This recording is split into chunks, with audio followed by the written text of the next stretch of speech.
জীবনে অনেক গেম খেলছি, হয়তো আর অনেক গেম আসবে, কিন্তু আমার কাছে ফ্রি ফায়ারের মতন গেম কখনই আসবে না। ফ্রি ফায়ার এটা শুধু একটা গেম না, এটা আমাদের কাছে ইমোশন। এই 5টা বছর অনেক ডিপ্রেশন, অনেক ভালো সময় খারাপ সময় কাটাইছে এই গেমটার সাথে।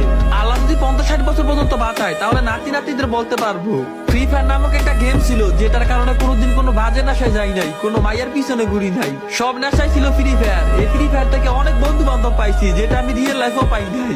আজকের এই ভিডিওতে তোমার ফ্রি ফায়ার থেকে পরিচয় হওয়া বেস্ট ফ্রেন্ডকে মেনশন করো।